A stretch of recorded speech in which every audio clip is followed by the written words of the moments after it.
Hello students. In today's online class we are discussing about orthogonal vectors and orthogonal subspaces. So our objective is to learn about the things like what is a squared length and what is condition for perpendicular or orthogonality. What I mean by orthogonal vectors, inner products means what is the definition of orthogonal subspace, and we will discuss some problems regarding this one.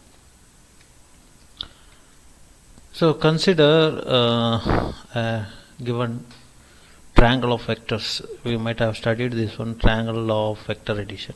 So we have two vectors. The first vector is x here. This is the first vector x, and the second vector is y. And given, assume they are perpendicular to each other, right, and makes a 90-degree with each other, so we can say that x and y are perpendicular. Now we want to the condition for x and y to be perpendicular. In what condition it becomes perpendicular? So we are going to derive that. So according to triangle law of vector addition, if the tail of the second vector is kept at the head of the first vector, the length between the first tail to the last head is the addition of two vectors. So this vector is a sum of this plus this one. So this will be x plus y.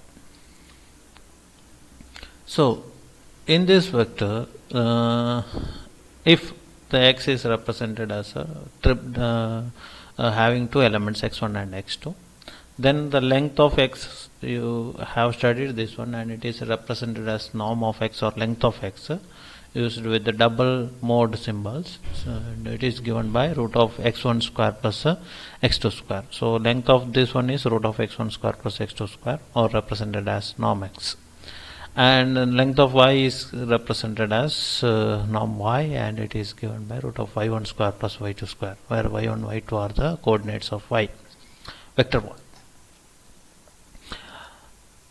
Then we can define squared length. Squared length means the norms square will be, the square root will be eliminated, that will become x1 square plus x2 square.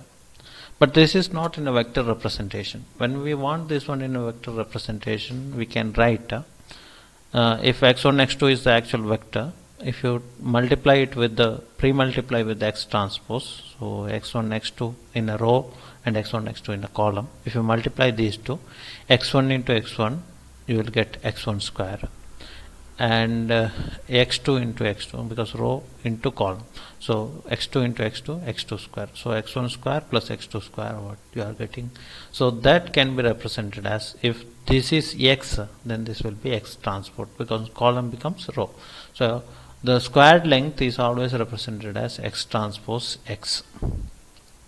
Okay, now we have studied this one, Pythagoras theorem. So what does Pythagoras theorem says? That the length of this base plus length of height square, base square plus height square, will be hypotenuse square.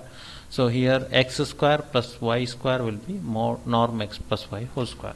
Now what is norm x square? It is a square length. It is given by x1 square plus x2 square, or you can write x transpose x. And what is y square, norm y square? It is nothing but length of y, that y1 square plus y2 square.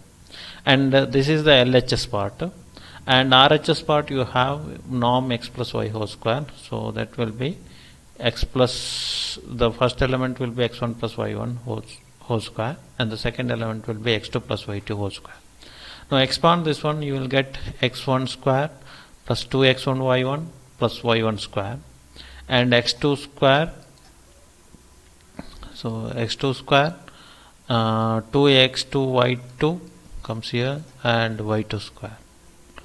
Now I am writing these two terms together, that is x1 square and x2 square together, so x1 square plus x2 square, this is an RHS, and y1 square plus y2 square is also in there in the RHS side, and one more extra term comes in the RHS side, is nothing but 2 times x1 y1 plus 2 times x2 y2.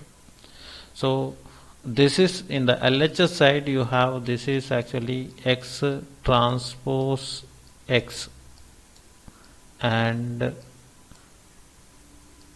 plus this is y transpose y. Now LHS you have only two terms. On the RHS side you have actually one more term is there. What is that term? 2 times x transpose y. Now 2 times x transpose y, you have to see here, this is the additional term. So this equation will be equal on if and only if this 2 times x transpose y is 0, equal to 0. So the condition for perpendicular, so x and y, when x and y are perpendicular, that element becomes 0. So 2 cannot be 0, right? 2 is a number that cannot be 0. So only possibility is x transpose y can be 0. So x transpose y is 0, or this is called the inner product of x and y. Okay, so this inner product of x and y, when it is 0, then it is perpendicular. So we can say a theorem like this: the inner product x transpose y is 0 if and only if x and y are orthogonal vectors. So you have if and only if, or you can say this side also, if two vectors are orthogonal vectors, then x transpose y is 0. So if x transpose y is greater than 0, the angle will be less than 90 degree, and x transpose y is less than 0, then the angle is greater than 90, which is not the special deal for us. What we want is a orthogonal condition, that is the x transpose y is 0.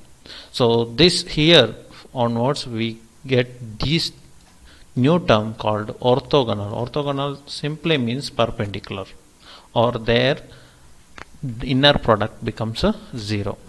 Perpendicular vectors or the vectors whose inner product becomes 0. It means the same. Both have the same meaning. Now orthogonal subspace. So these are the vectors. X and y are vectors. Now subspaces also can be orthogonal to each other. A subspace is orthogonal to another subspace in special condition. What is that? Two subspace V and W of the same space R raised to n are orthogonal if every vector V in capital V is orthogonal to every vector W in W. So you have two spaces, one is V, another one is W. So here many vectors are there, many VI's are there. Here you have many vectors, we can call them WJ's. So all VI and WJ, VI transpose WJ, if you consider for all I and all j, if it becomes 0, means they are orthogonal to each other. All vectors are orthogonal to each other, then V and W are orthogonal to each other. Now as an example we can consider the R2 space. R2 space means you have only two dimensional. So this is the x axis, this is the y axis. Now any two lines are the subspaces, right? This is a line, this is another line, and any vector in this one is along this line. If these two lines are making 90 degree to each other, then any vector in this line and any vector in this line are perpendicular to each other, or we can say that this line as a subspace is perpendicular to this line as a subspace. So this line and this line both are perpendicular to each other. So these are two subspaces. Now if you consider R2 space, so R3 space. What is R3 space? R3 space is like it has 3 dimensions. X is there, Y is there, and Z is there. So anything is a plane here, right? So these two are XY plane, YZ plane, and XZ plane. You may have 3 more planes here like this, right? Now here what are subspaces? Any plane which is passing through origin, any plane which passes through origin is a subspace, right? Or any line which passes through this origin is a subspace. For example, if I consider one line like this, which is passing through this one, the YZ plane, and this is space, this is a plane, this is an R2 subspace of R3, this is a R subspace of R3, because this is a line means one dimensional, R2 means plane, so these two are subspaces of R3, right? So the main dimension is R3, in that one two sub. Now any vector is here, right, which passes through this line, and here any vector can have any angle like this, like this, like this, or in this direction, or in the opposite direction also. Now if you consider these two angles between all lines in vectors in line and vectors in plane, all vectors will be perpendicular to each other, then we can say that this line as a subspace and this space as a subspace, plane as a subspace, are orthogonal to each other. So R and R2 are orthogonal in this particular case. Not all the lines. All the lines may not, because if a line passes like this, which is in this, like in this direction, this and this cannot be orthogonal to each other. Now one more thing is, you know that if I draw two planes like this, and sorry, I will erase and draw again. This is one of the plane, okay, this is another plane, and two planes are perpendicular to each other. Their angle between the plane is 90 degree. Okay, now is this subspace of R3? Yes. And what is the dimension? It is a 2 dimension, because a plane means 2 dimension. This is also subspace of R. Okay, so what happened? R2 and R2 are there. 2 are subspaces of the main spaces is R3. Now the spaces are perpendicular to each other, the planes are perpendicular to each other, but can we say that these two planes are perpendicular to each other means these two subspaces are orthogonal? See, the condition is any vector in V and any vector in W should be perpendicular. Any vector, no vector should not be perpendicular, should not have non-perpendicular case. Now I will consider a vector like this, which moves in this direction. This is in, for example, V. This is W. Okay. So this is small v. Another vector in W I am considering, this is in this direction. Okay. So you have two vectors which are parallel to each other. Are they perpendicular? If they are parallel, no. So any vector, this V and this W, if you find they are not perpendicular, means this V and W are not orthogonal. The condition is that all the vector, every vector, but here not every vector. So R2 and R2 are not orthogonal subspaces of R3. But R2 and R can be subspaces of R3. Okay.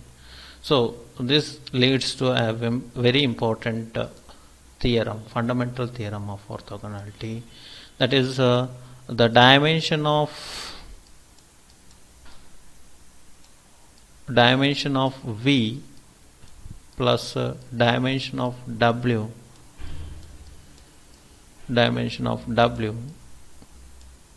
should become n, then only it will they are orthogonal. Here we have seen here R2 and R are orthogonal. In two-dimensional case, two lines are orthogonal, right? So there are R and R. So the power is 1 plus 1 2. So it is a subspace of R2. Here 2 and 1, 2 plus 1 3, which is the main or the main space of the subspaces. So this is very important. Dimension of V plus dimension of W should be n. That is written when this condition comes. Dimension of something plus some dimension of something becomes n. This condition comes in rank nullity theorem. We have seen this one, rank plus nullity. Rank plus nullity equal to n. So rank is the dimension of C of A transpose, and nullity is the dimension of n of A. So can we say that C of A transpose and n of A are having same dimension and they are perpendicular to each other? So that is the first. Null space is orthogonal to row space. Row space is orthogonal to null space. Similarly, the column space is orthogonal to left null space. They are the subspaces of Rm. These are the subspaces of Rn. So very important theorem, fundamental theorem of orthogonality. Row space and null spaces are row spaces C of A transpose and null spaces are orthogonal to each other, and column space and left null spaces are orthogonal to each other. So that can be proven like this also. Every row is orthogonal to x. We know that the equation Ax equal to 0, Ax equal to 0 is the equation for finding the nullity. So all the values of x which gives 0 is the null space. Now if you multiply here the row into x, so x transpose or V transpose into W equal to 0 for all the rows. So we can say that these rows and the x is actually null space. Row belongs to row space. So row space and null space both are perpendicular because their product leads to 0.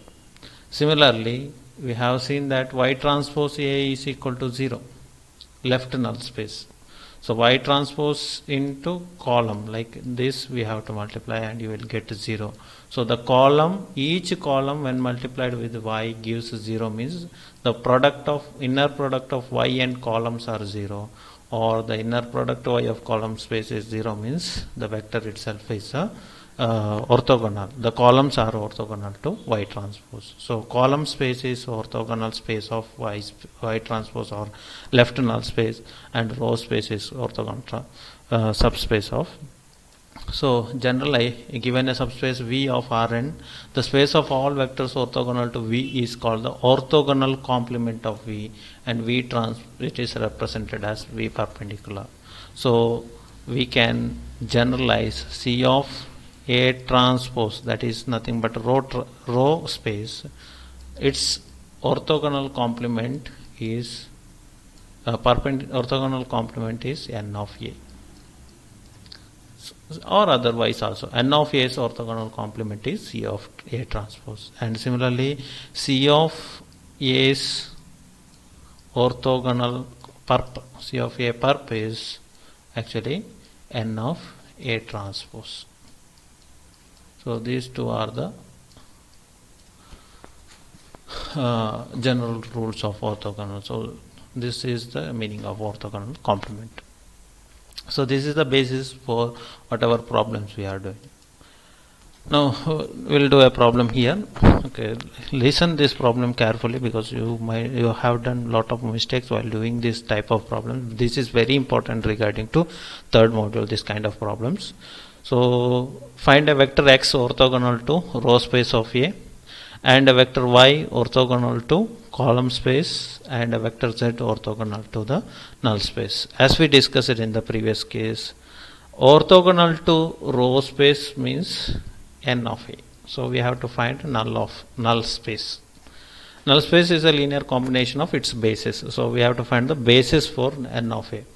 And similarly, y is orthogonal to column space. So column spaces, this is nothing but n of A transpose. N of A transpose and its basis actually. Z is orthogonal to n of A, means we have to find row space. Row space is nothing but C of A transpose. Okay, these three things if you find, our solution will be obtained. So This is the vector A 1 2 1 2 4 3 3 6 4. The very first step is we have to consider 1 as a pivot element, and all other elements below 1 should be made to 0. So I have to do two row operations. The first row operation is R2 becomes R2 minus 2R1. So 2 minus this one. So what you will get? 2 minus 2 0. 4 minus 2 will get 4 minus 4 0 again, and 3 minus 2 you will get 1 here. Similarly, next this operation R2 minus 2 R1 should be noted down, recorded in L also. So your L becomes, see here carefully, the operation did is R2 becomes R2 minus R1. For example, if instead of 1 here 3 is there, what equation? One of the possible solution is R2 becomes 2 3 R2 minus 2 R1. So that is one of the easiest method of solving this one, but you should not do this way, because the coefficient L is a triangular matrix with the diagonal element should be always 1. Diagonal elements means if R2 is here, then the R2 which comes in the equation should have a coefficient of 1 only. So this method is wrong. This leads to the solution, but not for this solution. It will give another lower triangular matrix, not this one. So for getting unique solution, always this part R2 means on the right side it should be R2 only. No other coefficient should not be there in the as a part of multiplication coefficient should not be there with the R2. So that is why it is R2 minus 2R1. So where we did the modification in the second row, so the modification comes in the second row itself. The multiple of R2 is 1 only, so here the multiple of R1 means first this is for R1, this is for R2, this is for R3. So R2 has 1 and R1 has 2. So that is the coefficient. Okay, so this is how to find the first. Now is this complete? No, we have one more element here just below the first pivot element, that is 3. So 3 also should be made it to 0. So the equation is R3 should be R3 minus 3 R1. You know this one. So 3 minus 3 will be 0, and 6 minus 6 will be 0. 4 minus 3 will be 1. And what is the value of L here? This modification is the third row, so I have to change the third row here. R3's coefficient always should be 1, so this is remains as 1, and R1's coefficient is 3, so here it comes 3. Now many of you have done the mistake here. We feel that our U is done here. No, U is done when?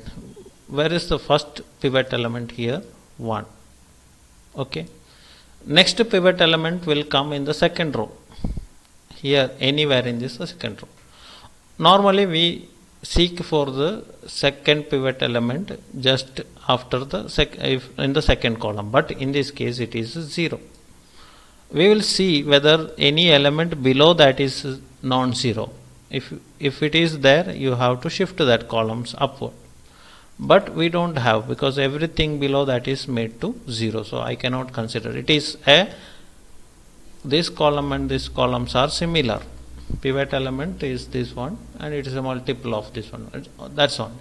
So I have no option in the second column, so I will go for the third column. In the third column, do we have any element in the second row? Yeah, as we have. So this element is the second pivot. So this is the first pivot. If anything is there, then here it will come, but since everything is 0 here, we don't have here, so we go for the third element. So here we have 1.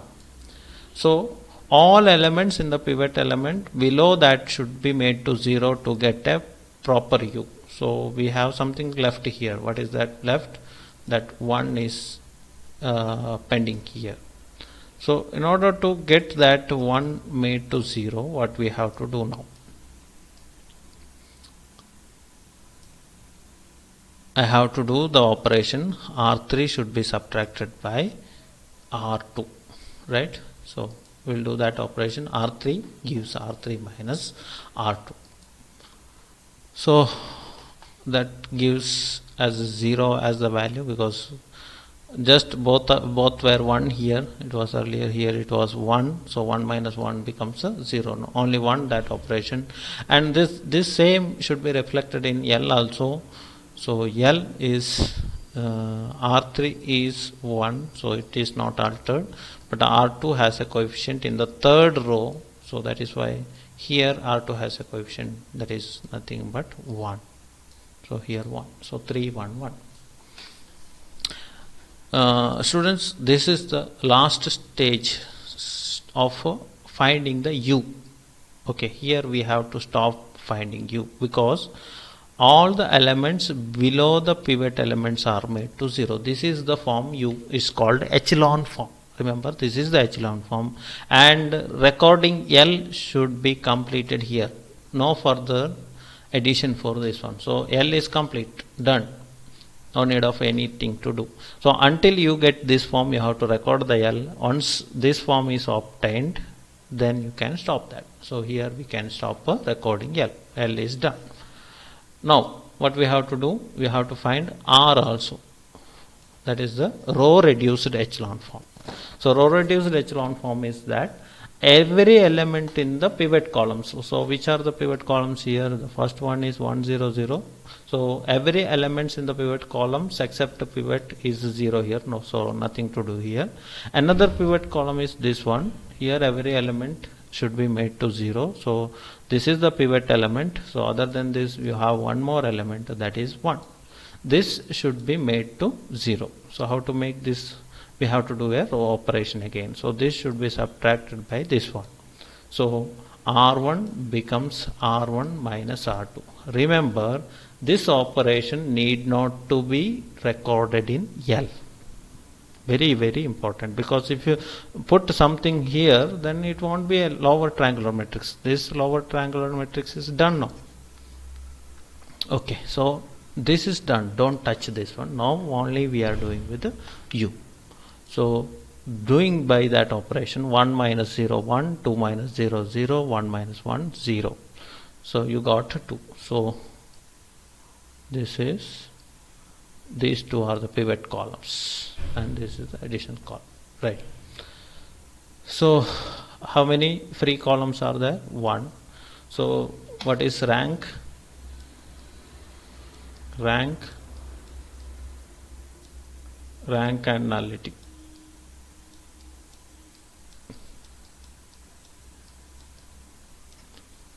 Rank is number of pivot columns, that is 2, and nullity is the number of free variables 1. So 2 plus 1 becomes 3.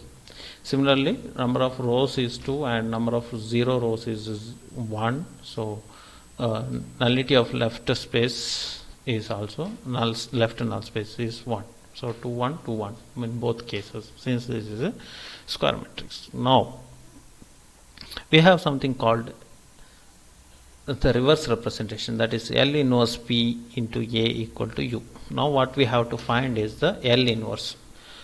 So what is the value of L inverse? L inverse, since this is a lower triangular matrix, I think I had done some mistakes in the previous videos, so just correct that one in your notebook. If this is this one, then the determinant of L will be always 1. Determinant of L is 1, because 1 into if you multiply 1 into 1 minus 0, and everything is multiplied by 0, so it is product of column diagonal elements, that will be 1. Now what is L inverse?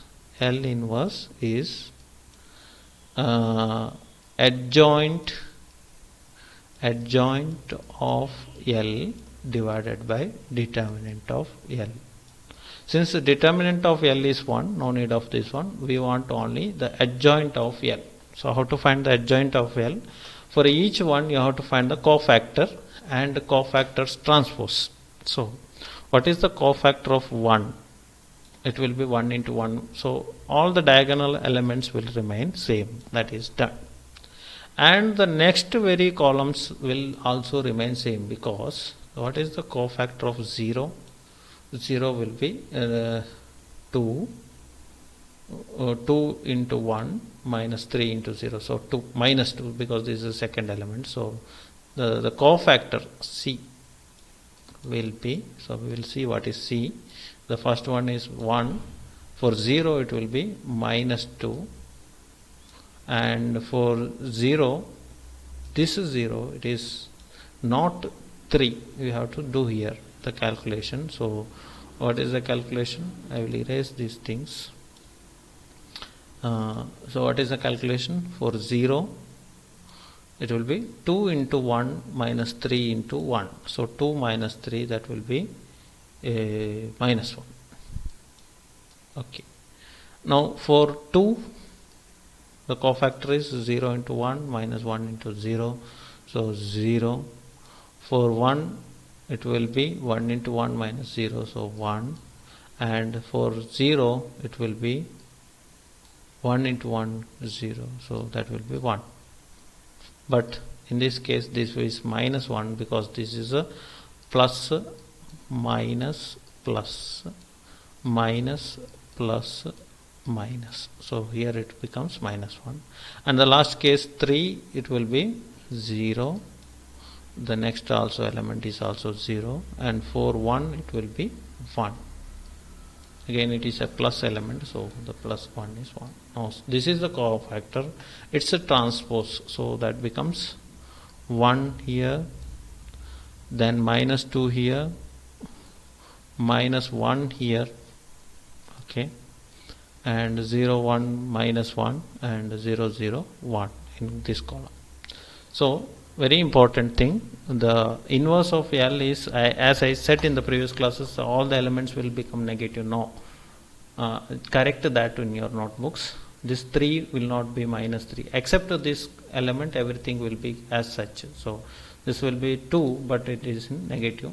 This is 1, that will become minus 1, but this 3 has a different element, which is the cofactor of 0. So cofactor of 0 will be 2 minus 3. So this determinant, small determinant, will come here, 2 minus 3 minus 1. Okay, that is L inverse. And P we don't have, we didn't interchange any rows, so that is identity matrix into A equal to U. So what is U? 1 2 0 0 0 1 0 0 0. So we can find the basis C of A. What is the basis? So the basis is simple. The pivot elements, which are the pivot elements here, we have to see. The pivot columns are